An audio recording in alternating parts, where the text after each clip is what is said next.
नमस्कार मित्रों, सिविल सेवा प्रारंभिक परीक्षा 2020 के लिए उपयोगी एवं करेंट अफेयर्स पर आधारित मॉडल प्रश्नों के इस सेशन में आपका स्वागत है।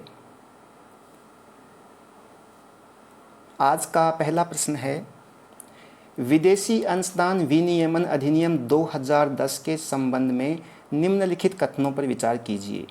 यह अधिनियम किसी विदेशी नागरिक या संस्थान द्वारा भारत में किसी गैर सरकारी संस्था या अन्य संस्थाओं को दिए गए अंशदान को विनियमित करता है। भारत में कार्यरत गैर सरकारी संस्थानों को विदेशी अंशदान प्राप्त करने के लिए विदेशी मंत्रालय में पंजीकरण कराना अनिवार्य होता है। कोई भी गैर सरकारी संस्थान या अन्य संस्थान इस अधिनियम के तहत पंजीकरण के बगैर 25,000 रुपये से अधिक की आर्थिक सहायता नहीं स्वीकार कर सकते। उपर्युक्त कथनों में से कौन सा से सही हैं? केवल 1 और 3, केवल 3, केवल 2 और 3, 1, 2 और 3। इस प्रश्न का सही उत्तर है विकल्प ए। इस प्रश्न का विश्लेषण और व्याख्या इस प्रकार है। केंद्रीय गृह मंत्रालय द्वारा विदेशी अंशदान विनियमन अधिनियम अर्थात foreign contribution regulating act FCRA के तहत 6 गैर सरकारी संस्थाओं का लाइसेंस रद्द किया गया है। विदेशी अंशदान विनियमन अधिनियम 2010 के तहत किसी विदेशी व्यक्ति, संस्था, कंपनी आदि द्वारा प्रत्यक्ष अथवा अप्रत्यक्ष रूप से किसी विदेशी स्रोत से उपहार के रूप में प्राप्त कोई वस्तु, मुद्रा या प्रतिभूतियों जिसका मूल्य उस तिथि को 25,000 रुपये से अधिक हो को विदेशी अंशदान के रूप में परिभाषित किया गया है। विदेशी अंशदान विनियमन अधिनियम किसी विदेशी नागरिक या संस्था द्वारा भारत में किसी गैर सरकारी संस्था अर्थात NGO या अन्य संस्थानों को दिए गए अंशदान को विनियमित करने के लिए वर्ष 1976 में विदेशी अंशदान विनियमन अधिनियम लागू किया गया। वर्ष 2010 में इस अधिनियम में बड़े पैमाने पर सुधार किए गए। भारत में कार्यरत NGOs को विदेशी अंशदान प्राप्त करने के लिए FCRA के तहत केंद्रीय गृह मंत्रालय में पंजीकरण कराना अनिवार्य होता है। इस अधिनियम के तहत NGOs का FCRA लाइसेंस 5 वर्ष के लिए वैध होता है।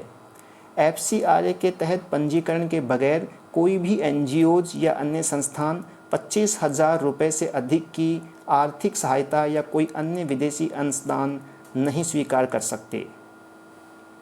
इस प्रकार इस प्रश्न का सही उत्तर है विकल्प ए। अगला प्रश्न, संघाई सहयोग संगठन के संदर्भ में निम्नलिखित में से कौन सा कथन सही नहीं है? वर्ष 2001 में गठित यह संगठन एक स्थायी अंतर सरकारी संगठन है। भारत इस संगठन के संस्थापक सदस्यों में से एक है। इस संगठन के सदस्य राष्ट्रों की संख्या 8 एवं पर्यवेक्षक राष्ट्रों की संख्या 4 है। पाकिस्तान इस संगठन का सदस्य है। इस प्रश्न का सही उत्तर है विकल्प बी। इस प्रश्न का विश्लेषण और व्याख्या इस प्रकार है।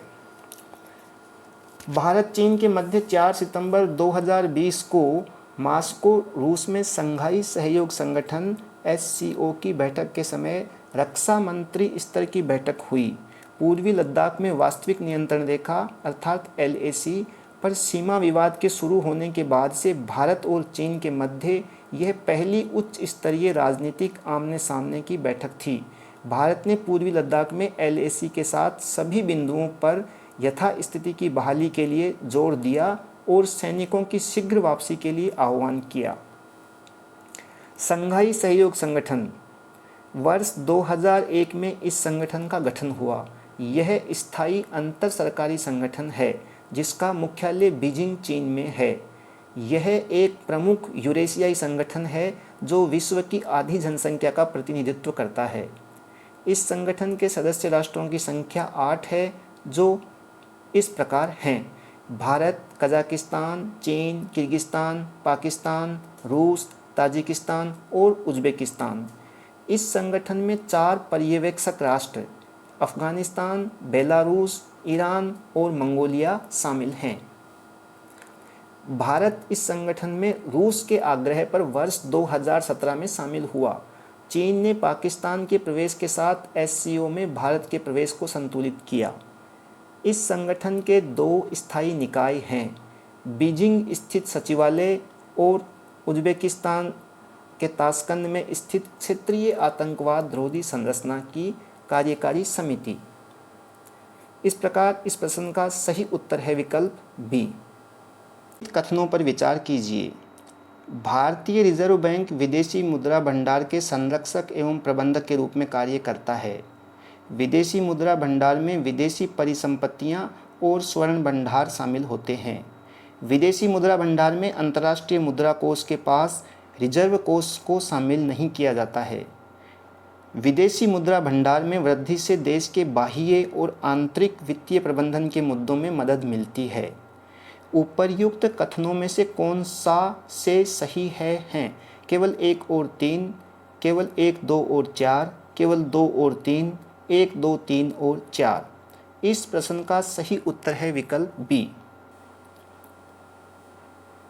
इस प्रश्न का विश्लेषण और व्याख्या इस प्रकार है। भारतीय रिजर्व बैंक आरबीआई द्वारा 4 सितंबर को जारी आंकड़ों के अनुसार सप्ताह के अंत में भारत का विदेशी मुद्रा का भंडार $3.883 से बढ़कर $541.431 के उच्चतम स्तर पर पहुंच गया। विदेशी मुद्रा भंडार से तात्पर्य विदेशी मुद्रा भंडार को फॉरेक्स रिजर्व या आरक्षित निधियों का भंडार भी कहा जाता है। किसी देश अर्थव्यवस्था के पास उपलब्ध कुल विदेशी मुद्रा उसकी विदेशी मुद्रा संपत्ति या भंडार कहलाती है। सामान्यतः विदेशी मुद्रा भंडार में केवल विदेशी रुपये, विदेशी बैंकों की जमाओं, विदेशी ट्रेजरी बिल और अल्पकालिक अथवा दीर्घकालिक सरकारी परिसंपत्तियों को शामिल किया जाना चाहिए, परंतु इसमें प्रायः सोने के भंडारों, विशेष आहरण अधिकारों और अंतर्राष्ट्रीय मुद्रा कोष की भंडार अवस्थितियों को शामिल किया जाता है। विदेशी मुद्रा भंडार किसी देश की अंतर्राष्ट्रीय निवेश स्थिति का यह एक महत्वपूर्ण भाग है। किसी भी देश के विदेशी मुद्रा भंडार में निम्नलिखित 4 तत्व शामिल होते हैं। विदेशी परिसंपत्तियां अर्थात विदेशी कंपनियों के शेयर, डिबेंचर, बॉन्ड इत्यादि विदेशी मुद्रा के रूप में। स्वर्ण भंडार, अंतर्राष्ट्रीय मुद्रा कोष, आईएमएफ के पास रिजर्व कोष, विशेष आहरण अधिकार। विदेशी मुद्रा भंडार के प्रबंधन में आरबीआई की भूमिका। आरबीआई विदेशी मुद्रा भंडार के संरक्षक एवं प्रबंधक के रूप में कार्य करता है और भारत सरकार की सहमति से निर्मित समग्र नीतिगत ढांचे के अंतर्गत कार्य करता है। आरबीआई रुपये के क्रमबद्ध संचालन के लिए अपने विदेशी मुद्रा भंडार का उपयोग करता है। जब रुपया कमज़ोर होता है तब यह डॉलर को बेच देता है और रुपया मजबूत होने पर पुनः डॉलर खरीद लेता है। इस प्रकार इस प्रश्न का सही उत्तर है विकल्प बी। अगला प्रश्न, हाइपरसोनिक टेक्नोलॉजी डिमॉन्स्ट्रेटर व्हीकल के संदर्भ में निम्नलिखित में से कौन सा कथन सही नहीं है? यह एक मानव रहित स्क्रैमजेट प्रमाणित विमान है। इस विमान में हाइपरसोनिक एयर ब्रीदिंग स्क्रैमजेट तकनीक का उपयोग किया गया है। यह विमान मैक 6 के वेग से अपने इच्छित उड़ान पथ पर यात्रा कर सकता है। भारत के अतिरिक्त यह तकनीक केवल संयुक्त राज्य अमेरिका के पास है। इस प्रश्न का सही उत्तर है विकल्प डी। इस प्रश्न का विश्लेषण और व्याख्या।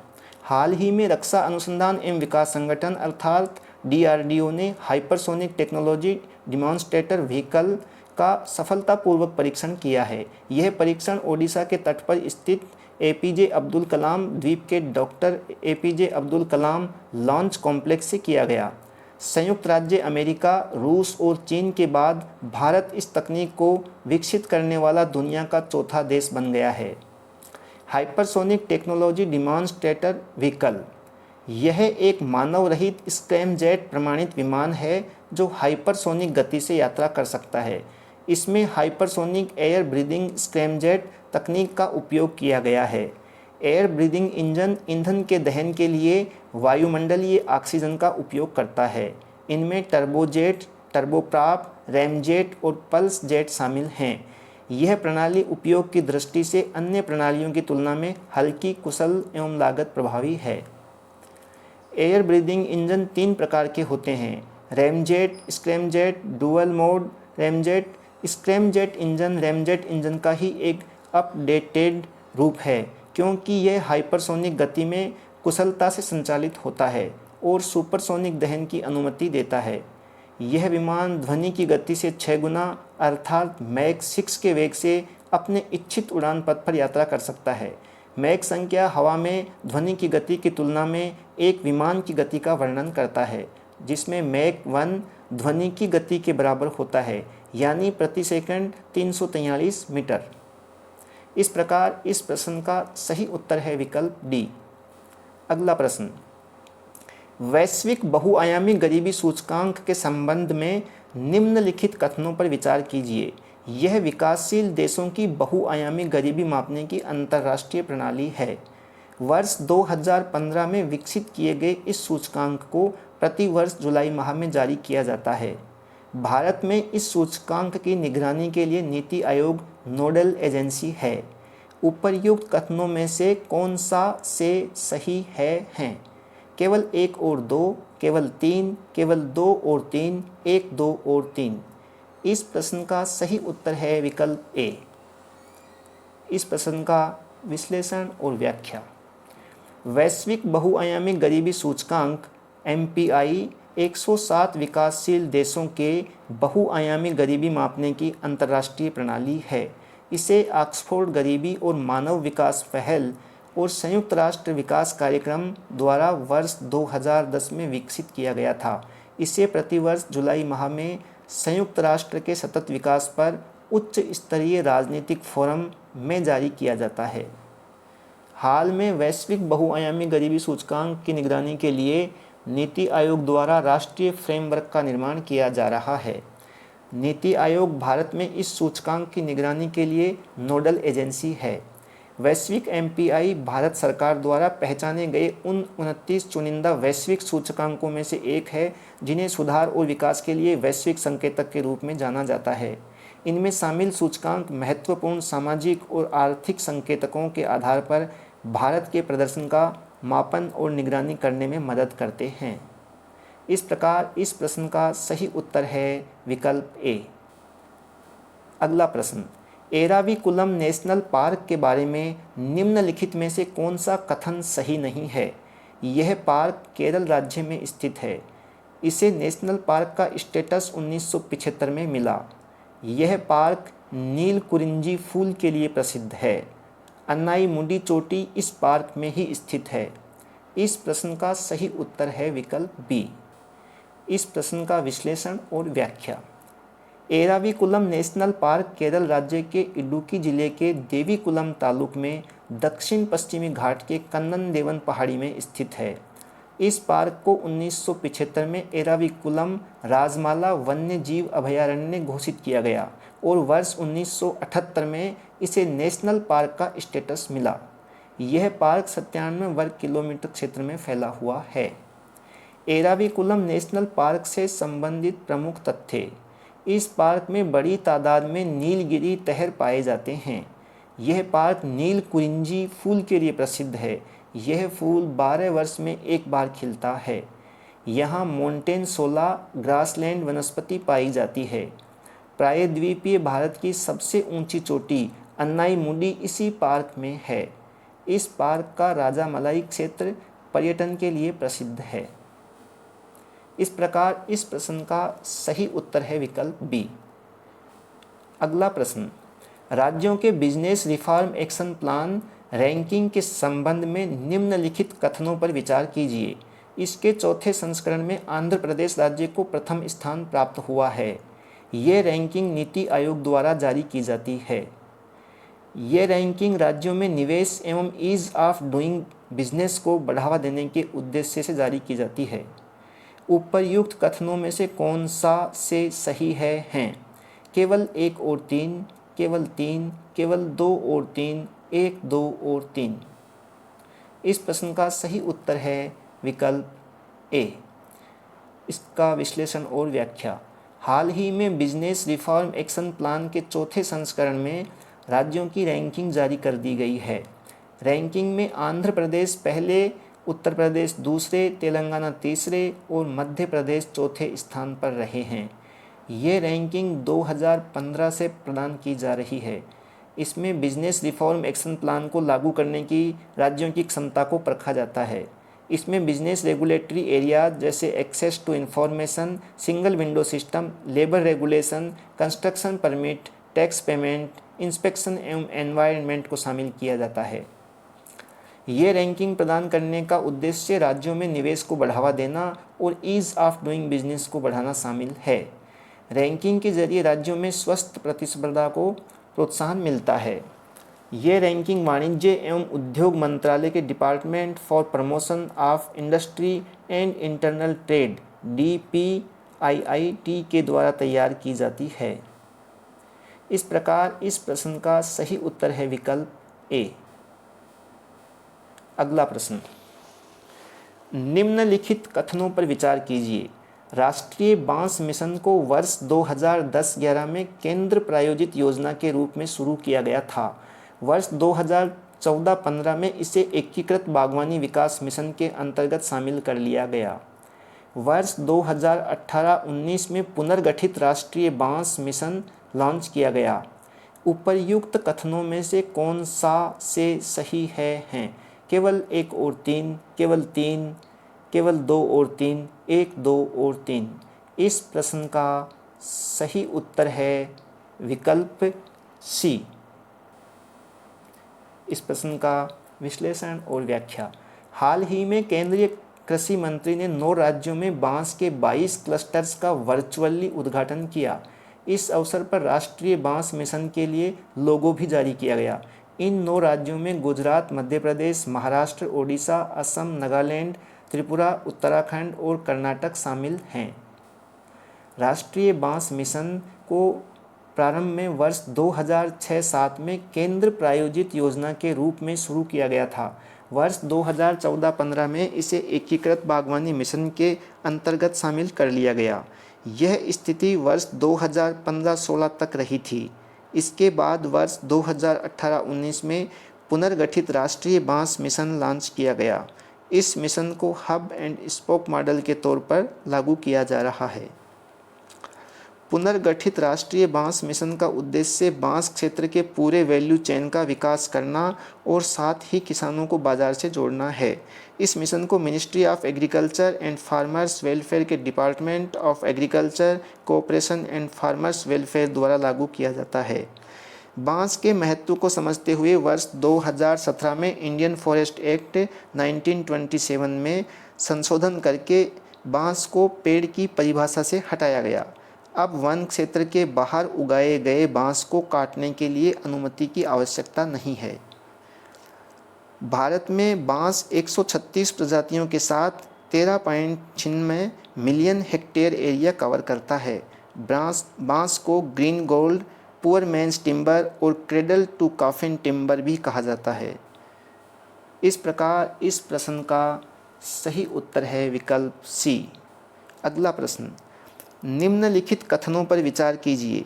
तीस्ता नदी के पानी के बंटवारे का विवाद भारत और बांग्लादेश के मध्य है। तीस्ता नदी का उद्गम बांग्लादेश से होता है और ये भारत से भी बहती है। तीस्ता नदी ब्रह्मपुत्र की सहायक नदी है। उपर्युक्त कथनों में से कौन सा से सही हैं? केवल 1 और 2, केवल 2 और 3, केवल 1 और 3, 1, 2 और 3। इस प्रश्न का सही उत्तर है विकल्प सी। इस प्रश्न का विश्लेषण और व्याख्या इस प्रकार है। बांग्लादेश तीस्ता नदी परियोजना के लिए चीन से लगभग $1 अरब का ऋण लेने पर चर्चा कर रहा है। इस परियोजना का उद्देश्य तीस्ता नदी बेसिन का कुशल प्रबंधन करना, बाढ़ नियंत्रण और ग्रीष्मकाल में जल संकट से निपटना है। भारत और बांग्लादेश के मध्य तीस्ता नदी के बंटवारे को लेकर लंबे समय से विवाद बना हुआ है। गंगा, ब्रह्मपुत्र और मेघना नदियों के बाद तीस्ता चौथी सबसे बड़ी नदी है, जिसका पानी दोनों देशों के मध्य शेयर किया जाता है। दोनों देशों के मध्य 1983 में जल के बंटवारे को लेकर एक तदर्थ समझौता किया गया, जिसमें भारत को 39% और बांग्लादेश को 36% पानी के उपयोग का अधिकार दिया गया। तीस्ता नदी का उद्गम हिमालय से सिक्किम में चुनथांग नामक स्थान के पास से होता है। पश्चिम बंगाल के लिए यह नदी बहुत महत्वपूर्ण है। तीस्ता नदी ब्रह्मपुत्र की सहायक नदी है और भारत एवं बांग्लादेश से होकर बहती है। यह बांग्लादेश में 2750 वर्ग किलोमीटर के बाढ़ के मैदान क्षेत्र को कवर करती है। इस प्रकार इस प्रश्न का सही उत्तर है विकल्प सी। अगला प्रश्न, थारू जनजाति के बारे में निम्नलिखित में से कौन सा कथन सही नहीं है? इस जनजाति के लोग भारत में उत्तर प्रदेश, उत्तराखंड और बिहार में निवास करते हैं। इस जनजाति की सामाजिक व्यवस्था मात्र सत्तात्मक है। इस जनजाति द्वारा प्रतिवर्ष मनाए जाने वाला त्यौहार बरना है। बरना त्यौहार में पीपल के वृक्ष की पूजा की जाती है। इस प्रश्न का सही उत्तर है विकल्प बी। इस प्रश्न का विश्लेषण और व्याख्या इस प्रकार है। हाल ही में प्रधानमंत्री नरेंद्र मोदी ने मन की बात कार्यक्रम में थारू जनजाति के बरना त्यौहार की चर्चा की। उन्होंने इन आदिवासियों द्वारा प्रकृति की रक्षा के लिए 60 घंटे के बरना का पालन करने की सराहना की और इसकी तुलना लॉकडाउन से की। थारू हिमालय की तराई का सबसे बड़ा और सबसे पुराना जनजातीय समूह है। इस जनजाति के लोग हिमालय की तलहटी के तराई क्षेत्र, दक्षिणी नेपाल और भारत में उत्तर प्रदेश, उत्तराखंड और बिहार में निवास करते हैं। भारत सरकार द्वारा अनुसूचित जनजाति के रूप में मान्यता प्राप्त इस जनजाति की गतिविधियों का प्रकृति से गहरा संबंध है। थारू जनजाति की सामाजिक व्यवस्था पितृसत्तात्मक है, लेकिन महिलाओं को संपत्ति रखने का अधिकार है। थारू जनजाति में कई कुलों को शामिल किया गया है, जिन्हें स्थानीय भाषा में कुई कहा जाता है। इस जनजाति के लोग मुख्य रूप से आदिवासी देवी पृथ्वी की पूजा करते हैं, जिसे स्थानीय भाषा में भूमसेन कहा जाता है। थारू जनजाति द्वारा प्रतिवर्ष श्रावण के महीने में बरना त्यौहार मनाया जाता है। इसमें प्रकृति की रक्षा के लिए थारू जनजाति के लोग 60 घंटे के बरना, एक प्रकार से लॉकडाउन का पालन करते हैं। इस दौरान समाज में लोगों के आने जाने या रोज़मर्रा की गतिविधियों की मनाही होती है, ताकि नए पेड़ पौधों का नुकसान न हो। यह त्यौहार इस जनजाति के लोगों की प्रकृति और वनों के संरक्षण के प्रति प्रेम को दर्शाता है। इस त्यौहार में महिलाएं पकवान बनाती हैं और पीपल के वृक्ष की पूजा करती है। इस प्रकार इस प्रश्न का सही उत्तर है विकल्प बी।